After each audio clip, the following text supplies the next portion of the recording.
Bom dia, amores! Olha só, estou com uma ferramenta nova aí para os meus alunos de Direito Administrativo 1, Regime Jurídico. Eu já fiz as videoaulas sobre princípios, poderes da administração 1 e 2, agora nós estamos indo para poderes da administração 3. Em especial para as turmas de quinta e sexta-feira, né, que é a turma Ari Coelho e Floriano Peixoto, tá ok? Nas aulas anteriores, eu não conseguia mostrar para vocês, olha aí, o nosso mapinha esquemático, aí ficava ruim até a explicação.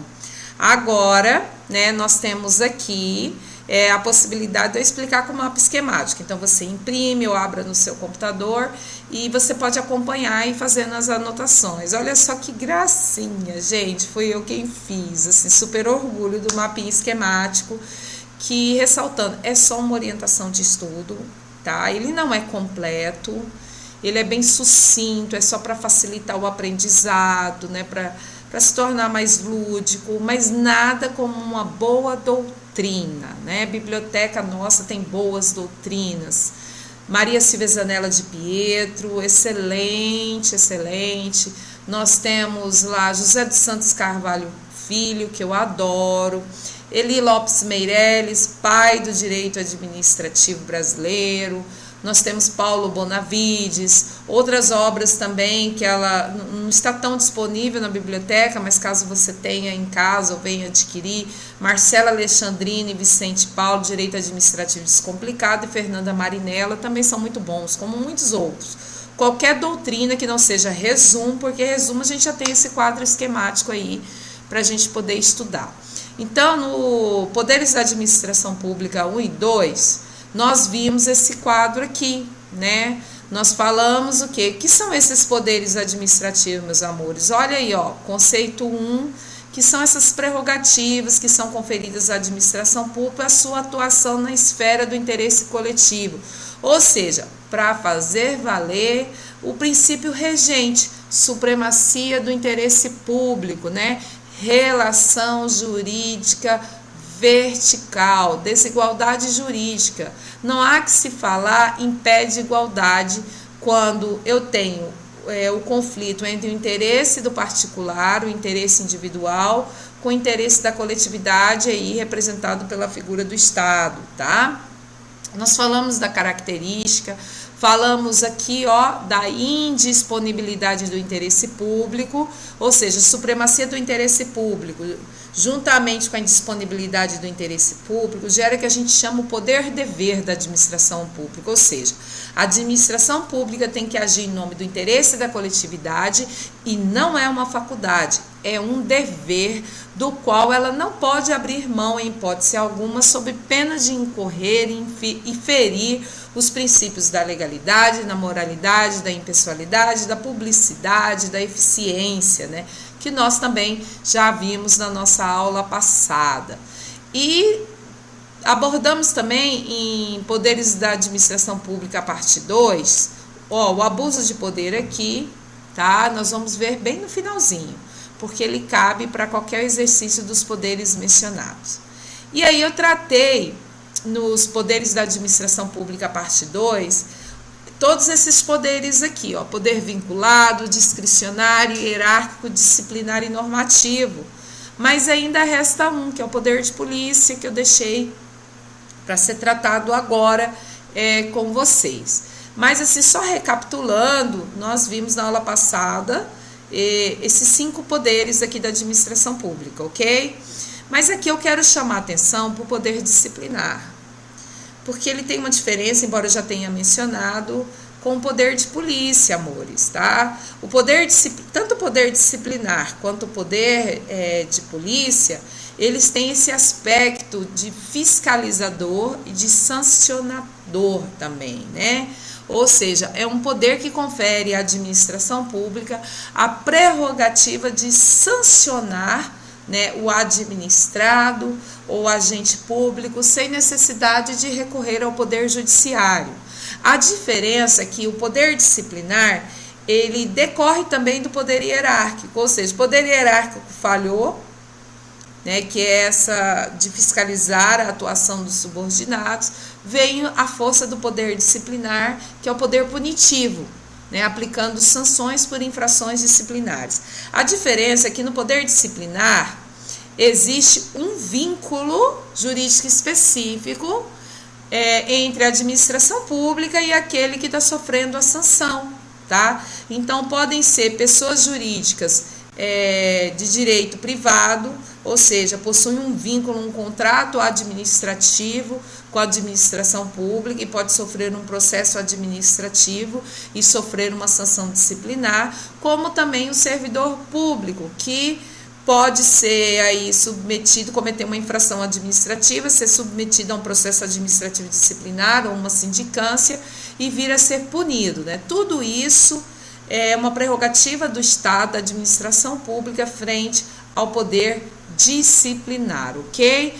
Por quê? Porque o nosso próximo assunto de hoje tem nome: poder de polícia. Amores, com a atual conjectura que nós estamos vivendo hoje, né, com a questão do Covid-19 e várias ações do Estado, né, do município, do Estado, da União atuando aí, impondo restrições aos particulares, às vezes restrições específicas a um determinado grupo, às vezes restrições a atos gerais, nada mais é do que esse poder de polícia administrativa, tá?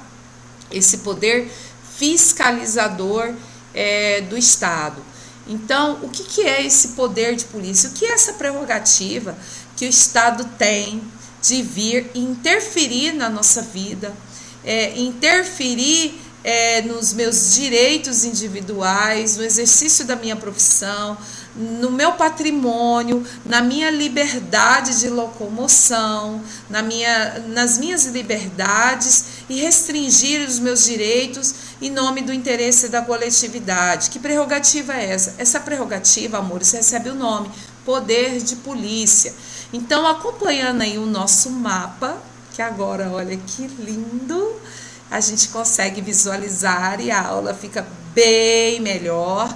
Nós temos aí o conceito. O que é? É a atividade do Estado consistente em limitar, restringir, frenar, né, colocar um freio, né, no exercício dos direitos individuais em benefício do interesse coletivo, em nome da supremacia do interesse público.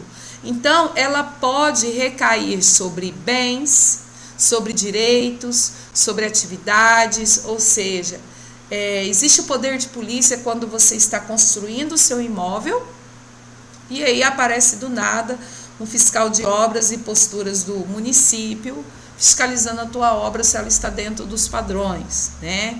Então, isso também é o exercício de poder de polícia. Você fala assim, poxa, mas o bem é meu, eu que comprei, eu que estou construindo, eu que estou gastando, mas a propriedade ela tem que atingir o fim social, ela não pode prejudicar, né, a coletividade. Proteção do interesse público e a finalidade, supremacia do interesse público. Da mesma forma também que ela pode recair sobre atividades, tá? Como assim, professora? Olha, eu decido montar um comércio, né? Eu decido trabalhar, gente, não quero mais ser professora, cansei do direito, quero trabalhar com beleza e estética agora, vou montar um salão de beleza. Eu posso? Posso, é um direito individual, né? Liberdade do exercício da profissão, porém, você vai sofrer o poder de polícia do Estado. Ou seja, esse Estado poderá fiscalizar a sua atividade, né? Aí você recebe lá a visita da fiscalização sanitária para verificar como que você está exercendo, se você está adotando as medidas de proteção indicadas, né, pelo poder público, pela lei, pelas normas para o exercício daquela sua atividade, tá? Então, isso é o poder de polícia. Depois, mais à frente, eu vou falar um pouquinho que para você não confundir a polícia administrativa com as outras polícias, a polícia militar, né, a polícia judiciária. A gente vai fazer uma diferença após a explicação. Então, olha aqui, no nosso material tem aqui meios de atuação da polícia, do poder de polícia. Você vai ver que ele é bem mais abrangente que o poder disciplinar, que ele é um poder sancionador também, mas a atuação dele é bem mais restritiva. E já o poder de polícia não, você não precisa ter um vínculo específico à administração pública para que o Estado possa interferir, restringir, limitar o exercício dos seus direitos e lhe impor sanções, tá? É o dia a dia do administrado, muito importante. Aí, quais são os meios de atuação? Ele pode atuar através de atos concretos e atos gerais, ou seja, atos concretos, ele possui um destinatário específico, aquele exemplo que eu dei da sua atividade ali, né, do açougue que você monta, da casa que você resolve construir, do seu salão. Então, são atos concretos e específicos, um destinatário específico. Então, ele pode atuar dessa forma também, promovendo atos não só de multa, de recomendações, mas também até de interdição do seu estabelecimento. Olha a força que o poder de polícia ele tem, tá? E sem necessidade, olha só, lembrando, sem necessidade de recorrer ao poder judiciário, tá? Essa é uma prerrogativa que a administração pública tem. Ela também, esse poder de polícia da administração, pode atuar em atos gerais, tá? Não sendo um público específico. Por exemplo, quando se editam regulamentos e normas proibindo soltar balões em festas juninas, por exemplo, né? É de cunho geral e para todos, tá? Estabelecer horário de venda para bebidas alcoólicas, em tempos agora que nós estamos vivendo, que são determinação quanto ao horário de funcionamento de alguns estabelecimentos, e até mesmo a impossibilidade de funcionamento dos estabelecimentos, e a gente está vendo aí uma grande discussão que está tendo quanto à crise econômica, mas entende a administração pública que isso é o interesse da coletividade, para preservar a saúde, né? Então tem que encontrar toda uma razoabilidade, né, na hora de promover essas determinações, e está gerando um conflito entre a União, Estado e município. Professora, por que gera tanto conflito no exercício desse poder de polícia no direito administrativo? A gente tem que lembrar as competências, amores, né? As competências dos entes políticos, que inicia lá no artigo 18 da Constituição Federal, né, que é a competência para se organizar, regulamentar, né, esses entes. Então, existem competências que são comuns, como, por exemplo, a saúde. A saúde é de interesse de todos. E aí geram esses conflitos mesmo, que eles devem ser harmonizados diante do exercício desse poder de polícia, né? Eu até ouvi recentemente na rádio a nossa autoridade aqui da Polícia Militar, ele dizendo assim, olha, nós vamos atuar, porque vocês vão ver que a Polícia Militar, ela também exerce às vezes poderes de polícia na fiscalização desses estabelecimentos, e nós vamos atuar na parte mais restritiva, ou seja, nós vamos analisar os regulamentos federais, estaduais e municipais, respeitando, né, a competência desses entes. Como todos têm competência, nós vamos exigir a parte mais restritiva ali de cada um. Achei bem interessante esse discurso, tá? Então, olha só, e aí nós vimos que ele pode atuar tanto como atos concretos e específicos, como tem acontecido agora no nosso cenário com atos gerais. Tá, e aí em seguida, no nosso mapa esquemático, lindo, lindo, lindo, né? Não vou nem dizer nada, né? Para quem não sabe, foi eu quem fiz, né? Só assim um detalhezinho que eu gostaria de dizer. A gente deu um trabalho danado, sou péssima com informática. Eu nem sei como que eu consegui achar essa forma de gravar vídeo, ganhei uma tarde inteira pesquisando, mas enfim, achei uma ferramenta super bacana para a gente poder trabalhar. Eu acho que até depois que a gente voltar à normalidade, eu vou continuar postando esses vídeos para vocês poderem fazer revisão em casa, porque direito administrativo, gente, é a melhor coisa do mundo. Hashtag eu amo direito administrativo, você vai acordar amando direito administrativo. Eu sei que eu estou exagerando, mas eu tenho que tentar, né? Então vamos lá. Forma de manifestação. Como que esse poder de polícia, essa prerrogativa da administração pública, que só a administração pública tem, em particular não tem supremacia do interesse público, ela se manifesta? Olha só, vamos ver aqui. ela se manifesta, né, de forma preventiva, através de quê? Autorizações e licenças a serem concedidas. Ou como que é isso? Os alvarás. Os alvarás nada mais é do que essas licenças, essas autorizações de funcionamento. É uma atuação preventiva do poder de polícia. Você preenche os requisitos e aí você consegue a sua permissão, a sua autorização de funcionamento, tá? Mas isso não quer dizer que está tudo ok. Você ainda sofrerá o poder de polícia através das fiscalizações, que são as constantes inspeções, vistorias e exames realizados pela administração. É a visitinha básica, sem aviso prévio. Primeiro, ela vem para advertir. Olha, estou só advertindo agora. Cumpra essas metas aqui. Posteriormente, está lá novamente o fiscal, que você não cumpriu, lhe aplicando sanções, desde multas até interdições, tá? Isso é a forma de atuação preventiva, fiscalizadora e repressiva, que já é o momento da multa, da intervenção, atividades e apreensões aí, no caso apreensões de mercadorias, né? Vou dar um passeio, agora não pode, mas quando é permitido, eu vou até ali, dar um pulinho ali no Paraguai, comprar uns importados, e aí eu sofro a fiscalização do Estado e não cumpro os requisitos e posso ter minhas mercadorias apreendidas por estarem totalmente irregular, não recolhi os impostos. Isso é poder de polícia também, meus amores. Visto isso daí, nós temos aí os limites de atuação. Nós sabemos que a supremacia do interesse público é que rege toda a atuação do direito administrativo, a atuação do Estado, mas tudo tem que ter limite, né? Nós sabemos que o limite, uma é a indisponibilidade do interesse público, o dever de prestar contas, o dever de moralidade, de probidade, de boa-fé, tá? Quais são os limites, né? Nós temos limite quanto à competência, ou seja, a pessoa que exerce o poder de polícia, ela tem que ser competente, né? Porque senão ele pode incorrer em abuso de poder, tá?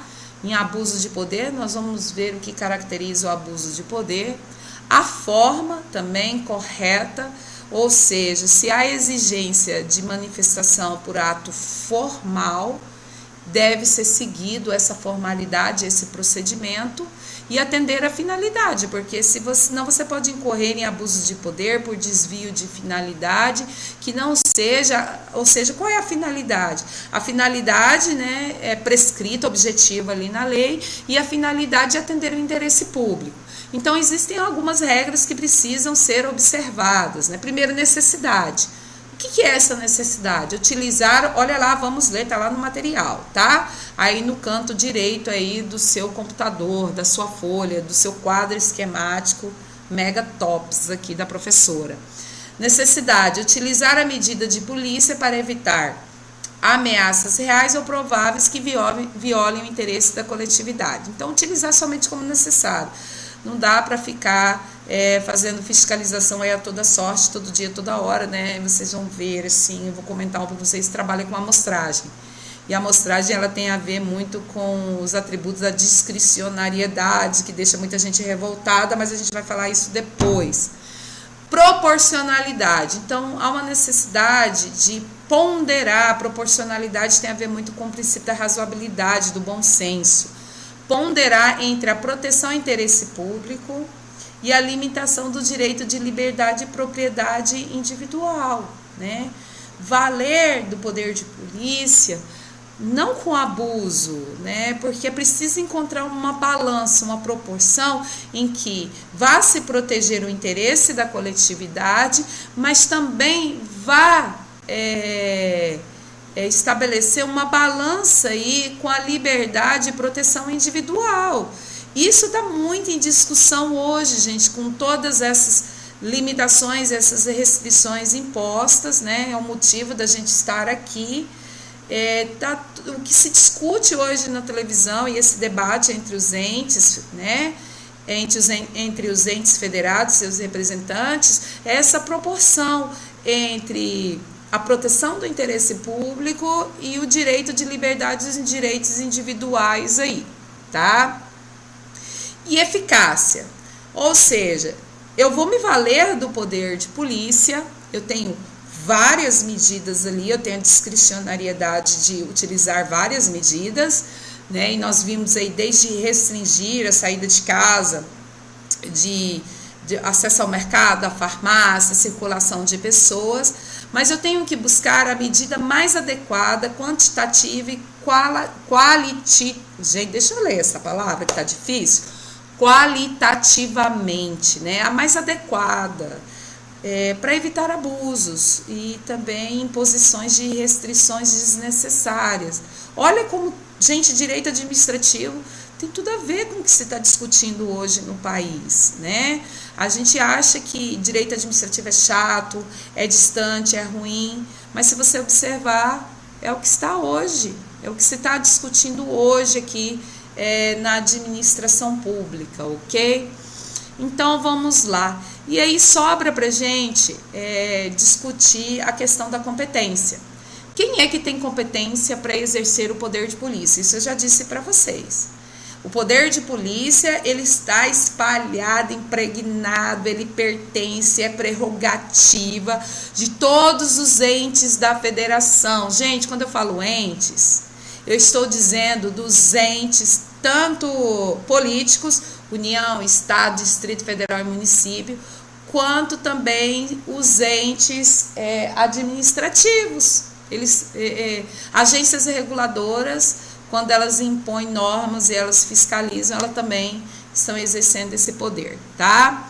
E aí sobra os atributos para a gente poder tratar, tá? Quais são os atributos do poder de polícia? Nós temos a discricionariedade, a coercibilidade e a autoexecutoriedade. O que é a discricionariedade? É o poder discricionário, lembra que nós falamos? O poder discricionário, eu disse para vocês que ele não é bem um poder, ele é uma forma de exercício dos outros poderes, o poder discricionário e o poder vinculado. Então, o poder de polícia ele é bem discricionário, principalmente no seu aspecto fiscalizador e sancionador. Por quê? Discricionariedade é eleger, agir de acordo com a conveniência e oportunidade. Professora, como que se aplica, por exemplo, numa fiscalização? Imagine você que você está lá na fila, né, lá da divisa ali da fronteira ali do Paraguai e do Brasil, e você vem com a sua mercadoria e você fica assim: Senhor, eu não estou dentro da legalidade, Senhor, então eu gostaria que meu carro não fosse parado. Aí, putz, logo o teu carro foi parado e o carro da frente não, né? E aí você olha lá para o fiscal e fala assim: poxa, o meu carro, por que o meu carro e não o carro da frente? Me explica. Eu acho que você tem que parar todos esses carros. É impossível.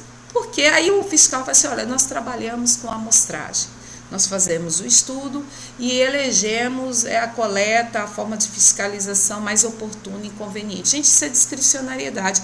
Não existe um procedimento rigoroso que todos os carros e veículos que passam por ali precisam ser inspecionados. Ou você está no seu comércio, seu salão, conversando com a amiga e você fala assim: vixe, amiga, acabou de chegar aqui no meu salão o fiscal sanitário, já é a segunda vez que aparece aqui no meu. Já apareceu no teu?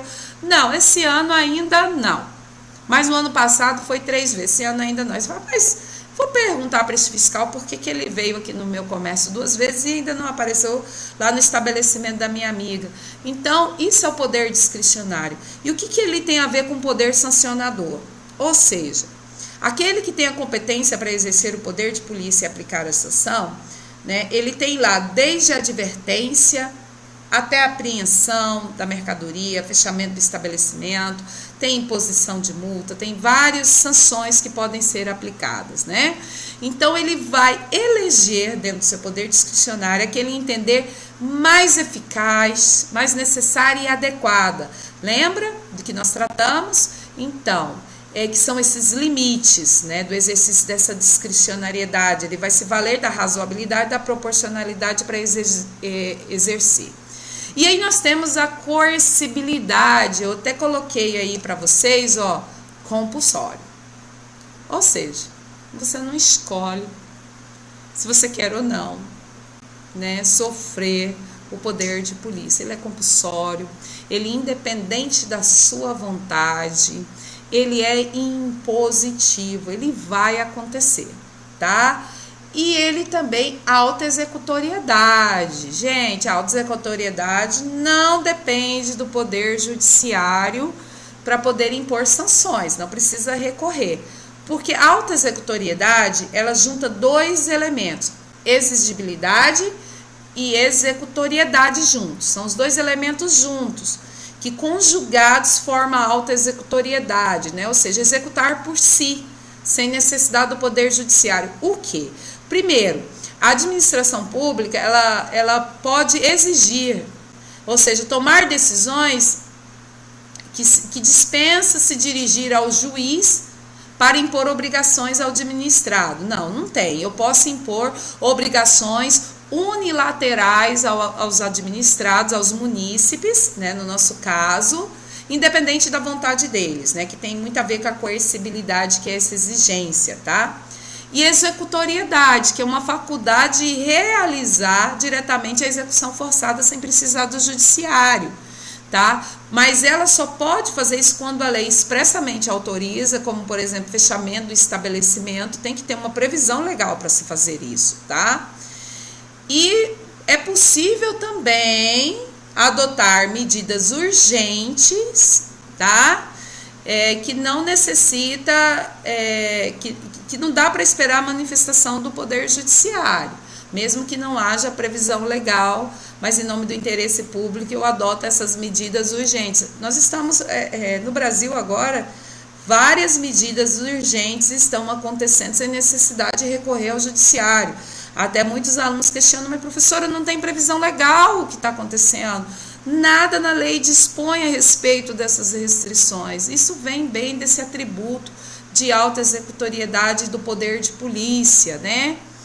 E agora, o que se dá para questionar, se agindo de acordo com essa discricionariedade, fazendo valer essa autoexecutoriedade, impondo tudo isso, se está sendo eficaz, né, e proporcional, né? Isso é o que se discute muito hoje. Amores, isso é o que eu tinha para falar com vocês. Ultrapassei aí os 15 minutos, assim, ó, na correria do poder de polícia, mas dá uma lida, é muito interessante, tá?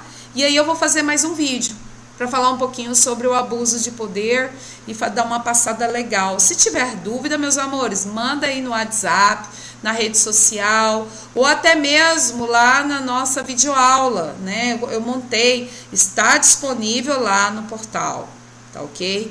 Dá uma acessada lá no portal, vai estar lá vídeo, professora Antonieta, parte 4, Poderes da Administração Pública, tá ok? Dá uma olhada lá. Finalizando Poderes da Administração Pública, vem uma atividade, mas a gente ainda não finalizou, tá ok? Então, jogue, aí você entra no portal, dá uma lida, acessa depois as atividades. Tem dúvida? Pode jogar até mesmo lá no canal que eu montei específico para os meus alunos. Pode jogar sua dúvida, dependendo das dúvidas que surgirem, eu gravo uma videoaula e posto para vocês, ou então me chame no WhatsApp, no número que vocês já conhecem, tá bom? Beijo, e eu vou parar por aqui.